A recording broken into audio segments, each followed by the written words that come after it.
How do you keep conversation flowing and get a great result when you conduct an interview? Learn loads of tips today in this episode of Stand Out, Get Noticed. Hi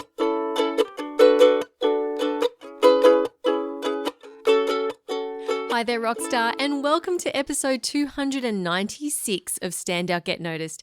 I'm Christina Canters, communication skills trainer, speaker, and MC. Now, this episode is part 2 of how to be a great interviewer for a podcast or a panel. So if you listen to episode 295, we dived into how to prepare for an interview. So what to do before an interview.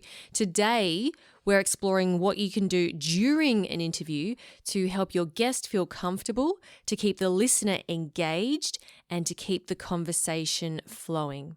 Show notes will be at thecmethod.com/296. Let's do it. Now, in episode 295, I mentioned that there are 3 components of an interview. Number 1, there's you. Number 2, the guest. And number 3, the audience. If you haven't listened to that episode, then definitely go listen because the prep is very, very important. I'm going to assume that you already know who your listener is, who the audience is, and I'm going to assume that you've already prepared. You've prepared yourself and you've prepared your guest, so they know what's going on as well. So what I'm going to do is dive into some things. So I want you to think about, like, we're in the interview, right? We're there, we've met with them, we're like, okay, here we are, cool. Now, what do we do to make this the best interview ever? So one of the key things that I found for a successful interview is for your guest to feel comfortable, because after all, they are the talent. That's what we call them, the talent. And if they are feeling stressed or uncomfortable or really nervous, they are going to freeze up. They're going to stumble, maybe give you very short answers, not open up, not be vulnerable. Think about how you get when you're really nervous, let's say before a public speaking opportunity or something, where you're just feeling really nervous and, you're not going to perform at your best. So it's the same for your guest. So one of your key tasks as the interviewer, or even if you're there as a support person, maybe you're in the producer role, your main task is to keep your guest comfortable. Ways that you can do this: warmly welcome them, say how excited you are for them to be there. If it's a podcast, absolutely remind them that this is going to be edited later, so they can pause or restart a response. If they feel like they've stuffed up an answer, they can just stop and start again. This we find with our podcasting clients, with my other business, Podcast Services Australia, we find that this in itself does a lot to help calm the guest down. Also, side note, keep in mind for yourself that this is if it's a podcast, you're recording it and it can be edited later. So if you want to restart a question or if you want to pause, you can also do that too. Simple stuff: giving them water, making sure they're hydrated. One thing, I can't remember who I heard this from. I did hear it from someone. They said that if you are vulnerable with them in the opening conversation, then that's going to make them feel more comfortable to be more vulnerable with you. So when you're setting up or having a conversation, the pre-interview chat, tell them something about yourself that's personal, maybe a bit vulnerable. I wouldn't recommend saying that you're really nervous for the interview, because I don't think that's going to help them. But maybe share something that's been going on for you in your life that maybe you're struggling with or working on. And that might help them to let their guard down a little bit. If they are really uncomfortable with the sound of their own voice, which most people are, we recommend if you pop the headphones, if it's in person, pop the headphones on them, get them talking. Just get them talking into the mic, chatting about their day, I don't know, where they went on holiday recently, their kids, whatever. Get them just feeling comfortable talking in general with being in front of the mic and headphones on. You might even like to be sneaky and just hit record as you're doing this, so that you're not doing a big okay, now ready? We're going to count down and we're going to hit record now, because that can really put people on edge. So if you just hit record and have a chat and say, all right, well, let's just get started, and then you just dive into the first question, it can, help to ease their mind a little. All right, so guest comfort, really important. Next thing is your mindset. I find that with a lot of people who are new to interviewing, or even people that have done it for a while, I've noticed myself getting into this as well. We tend to think to ourselves, oh, what am I going to say next? So as the guest is talking, instead of listening to the guest, we're just thinking, okay, what's my question? What's my question? What did I prepare? What am I going to say? Say something smart. Say something smart. Look intelligent. Have you ever felt this way before? Don't worry, you're not alone. It happens a lot. This is something that's really challenging to switch, but I am here to encourage you to try as hard as you can to stay present and focused on the guest and what they are saying. If you're continuously thinking about what you're going to say, you might miss some absolute gold that the guest shares. So try to be present, try to do your active listening. Try to avoid staring, looking back at your notes, because you need to trust, and this is where it gets tricky, because you need to trust that the guest is going to say something that's going to make you go, oh, okay, I want to ask more about that, and make you go deeper. So it's not so much about you have to have everything perfectly prepared to say or a perfect response. The guest will give you what you need. They're the ones who are providing the content, right? You're there to just guide them. Okay, another element of mindset is that you are there to be the audience advocate. I cannot stress this enough. If you're podcasting for a specific audience, or if you're in front of a live audience, maybe you're doing a panel, you are there as the audience's representative. So you are their voice. The audience can't just jump in with a question when the guest says something. You have to do it for them. So one simple example is if your guest says something that you don't think your audience will understand, maybe it's an acronym or a piece of jargon, or they reference an obscure author or film or country, and you think, okay, maybe the audience doesn't really know what that is, just ask them to explain it. So you can say something like, okay, thanks, Fred. So for people listening who don't know what paroxysmal nocturnal dyspnea is, can you give us a definition? Right? Just ask. That's by the way, that's a medical term for waking up breathless. So there you go. Something that I learned today. And don't worry, you won't look stupid for asking them to clarify, because you're framing it from the audience's perspective. So even if this is where it can be dangerous, if you deeply know the topic that the guest is talking about, because you might already have an expert level of knowledge, and it can be harder for you to be the audience advocate because you're actually not sure of what they don't know. So you got to try really hard to go, all right, are we talking about stuff that's maybe, a bit too high level? Do we need to dive in and define some terms? Another way you can be the audience advocate is, let's say the guest says something that you think your audience will be interested in, or maybe they disagree with. You can challenge them on behalf of your audience. So you could say, I'm sure there are many people listening who would disagree with that statement. Or you could say something like, for listeners who are thinking, oh, that won't work for me because of X, Y, Z, what advice would you give them? And so I find, for example, with the content on this podcast, we're talking about communication skills, and I've had instances where the guest has talked about go out there and meet people and introduce yourself or put yourself out there, whatever. And I'll say something like, okay, well, for the people who are more introverted and they've never done this before, or if this is really scary for them, what can they do? I had one instance many years ago where I was interviewing someone on my podcast, and this person said, if we think about where confidence comes from, it comes from the center, right? It comes from the center. And I was there nodding along going, oh, yes, the center, of course. And I just went along with the interview.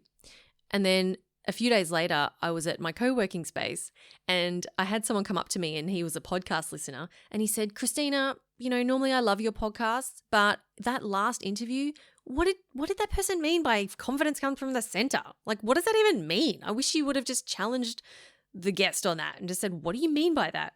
And I was like, oh, okay, all right. calm down.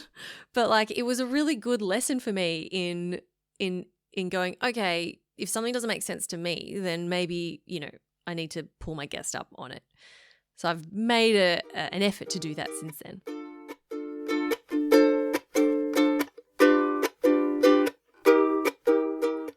Okay, so we're being present, we're focusing on the guest and what they're saying, and we are being the audience advocate. Now, let's dive into great questions to ask. Now, I know that you've already prepared, let's say you've prepared all your questions. Now, when you're doing the interview, it's really important to ask one question at a time and to make it either like an open-ended question if you're wanting conversation, or even better, a story gathering question. Stories are a beautiful thing to draw out of people because it brings out their humanness, their personality, and stories are super engaging for listeners. So I've got a list of story gathering questions that I'll pop in the show notes. I'll share some with you now. So you could say something like, tell me about the moment when. Then you can say, and then what happened? So, so take me through this story. Then what happened? Take me back to the time when you were blah, blah, blah. What was going on for you at the time? Another one is there a particular moment or memory that stands out to you? What else? What have you learned about XYZ? How did it feel when XYZ happened? At the end, a really good question to ask is there anything else you would have liked me to ask? And then they literally just feed you a question, which makes your job really easy. With the last one I did with Mike Goldman, I think it was episode 294, I asked him that question and he said, when's your next movie coming out, Mike? And so, of course, I was like, when's your next movie coming out? And so, of course, gave him an opportunity to promote his film. But yeah, really good question to ask. Now, questions to avoid. This came up actually on LinkedIn when I posted the last episode. Anne on LinkedIn wrote a comment. She said, this is such a timely series, Christina. I started interviewing marketing experts for my writing coaches, but it's not as easy as it seems. One question, what is a good first question to ask in an interview? Now, I thought this was a great thing to bring up. Now, often when you listen to interviews, especially podcasts, hosts love to open with, so, Mary, can you tell us a little bit about yourself? And this just makes me roll my eyes and want to skip forward because this opens up a whole can of worms, right? How much could you talk about yourself? Like a lot. People will go on for a good 5 minutes about themselves, their life story, how many kids they have, where they grew up, where they went to school, what business they started, their career progression, like all this stuff. Like we don't need that if the focus of the podcast is on something else, something really specific. So, and to me, it just wastes a whole lot of time at the start of the interview and can put people off. Like if you're doing a podcast about, let's say travel, and you're wanting to talk to this person specifically about a country, let's say Turkey. I want to talk to this person about Turkey. And you go, right, so tell us about yourself and when did you first start traveling? That has nothing to do with Turkey, right? I would rather I've tuned into that podcast because I want to hear about Turkey. I don't want to hear about this person's life story. Unless the episode is literally about that person's life story, and even then, you wouldn't start with tell me about yourself. You would say, take me back to childhood. What was your earliest memory, right? Specific. So please avoid tell me about yourself. I once had a podcast interviewer, their first question to me was, so who is Christina Canters? And I was like, wow, that's, I'm actually still figuring that out for myself. It's almost got a bit existential. I'm like, that is not a good opening question, okay? You want to make it easy for your guest. So something that I like to start with is, you can even give a little bit of their bio, right? So, Michael, you're an expert in project management. Tell me, what is the biggest challenge facing project managers today? Or maybe, you write a lot about marketing for dentists. Why is marketing so important for dentists? So get really specific about your opening question. I like to script my opening question and even like read that out because it starts me off feeling really confident. So there's so many juicy questions you can start with that are not tell me about yourself. Another thing to avoid is the double-barreled question, which is where you ask two questions in one. So for example, so tell me, Sarah, who was the biggest influence for you growing up and how did that help you in your career choices? Two questions, right?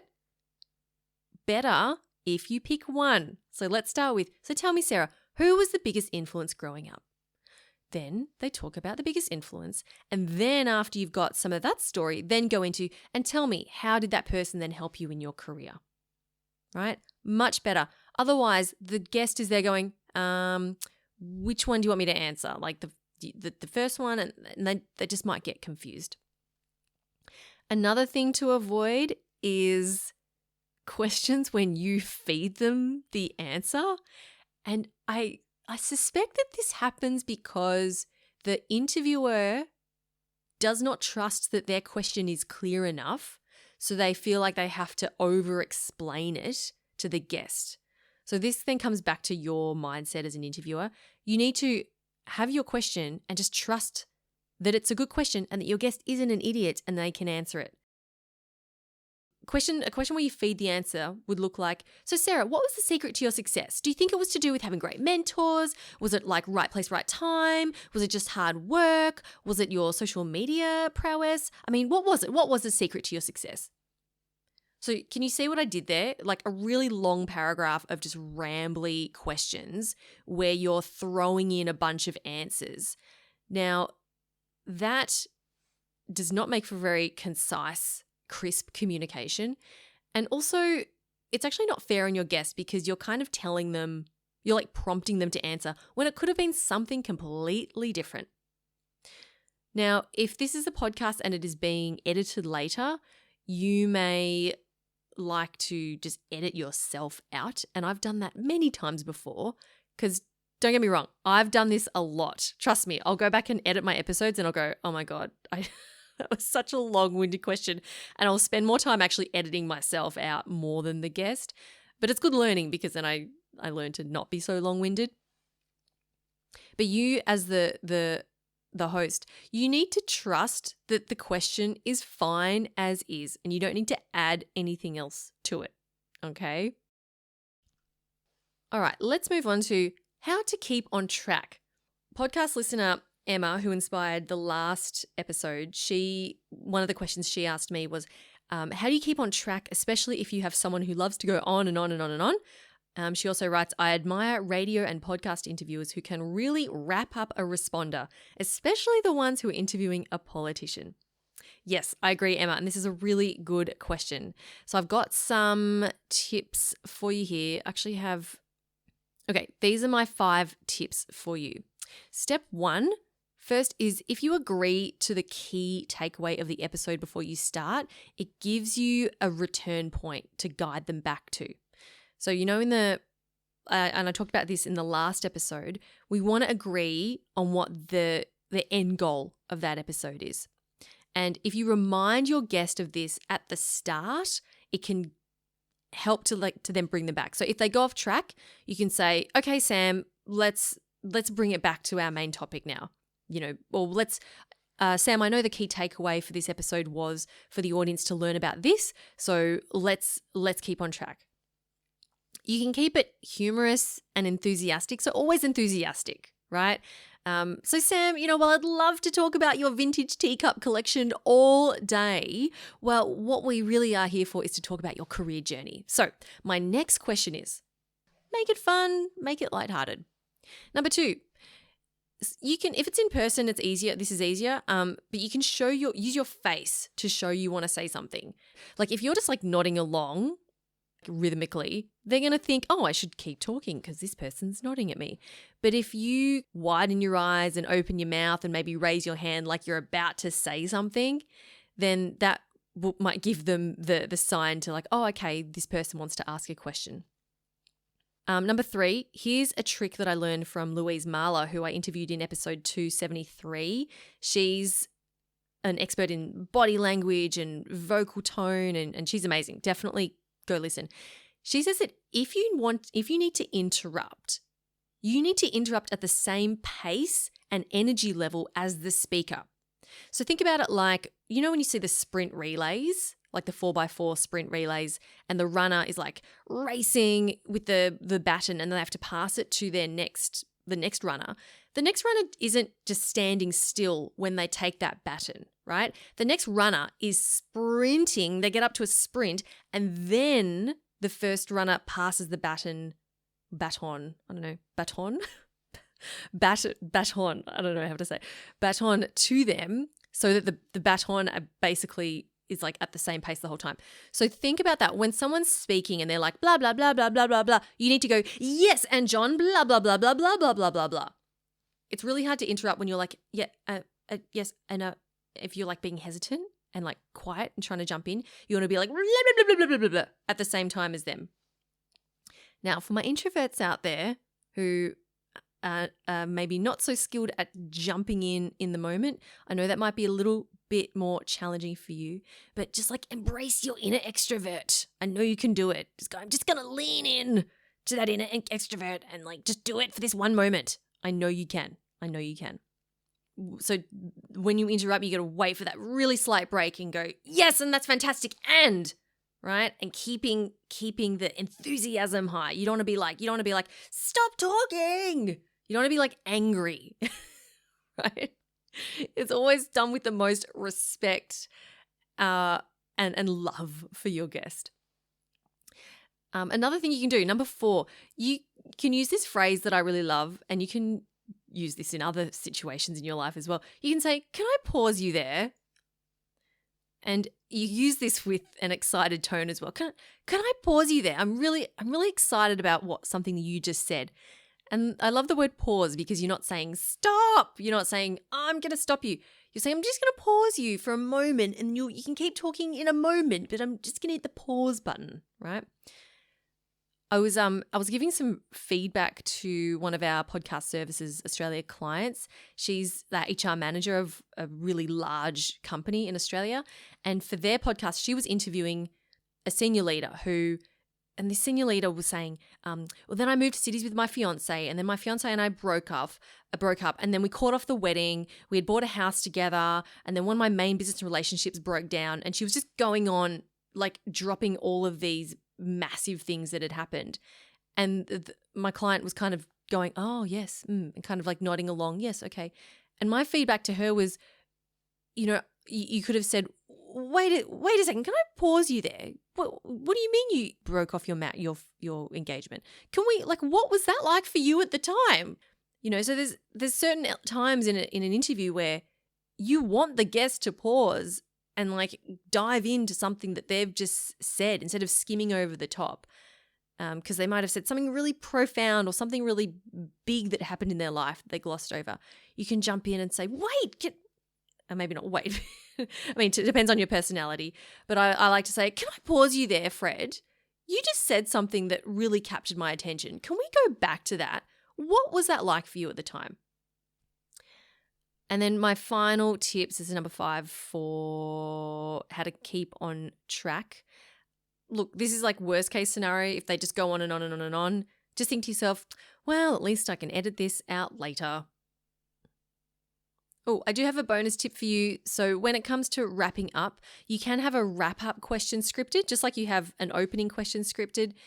You might say something like, thank you so much for sharing that final piece of wisdom, John. I am sure it's something we can all take on board moving forward. Thanks, John, for your time today. It's been a pleasure. Now, of course, all these tips that I've shared with you today, these will only work for you if you implement them. So my recommendation is, if you're going to go ahead and do an interview, firstly, well done. Secondly, I want you to pick 1 or 2 of these tips and implement them. So you don't have to implement them all, right? These are all skills and things that I've learned over many, many years of conducting interviews and training people how to do the same. So just start with small steps. So just practice, pick one or two and just practice that until you feel comfortable with it, and then move on to the next one. If you have any other interview tips yourself that you want to share, I would love to hear from you. Connect with me on LinkedIn, Christina Canters, and join the conversation. I will post this episode in LinkedIn. Just put in a comment there. I would love to hear from you. And of course, if you want to see a recap of this episode with those story gathering questions, I'll list them all out there in the show notes at thecmethod.com/296. All right, Rockstar, thanks for spending some time with me today. Keep on being awesome, and I'll be back in the next episode probably with an interview. So maybe you can scrutinize my interview skills and let me know if I'm following my own advice. I'm Christina Canters, and this has been Stand Out, Get Noticed.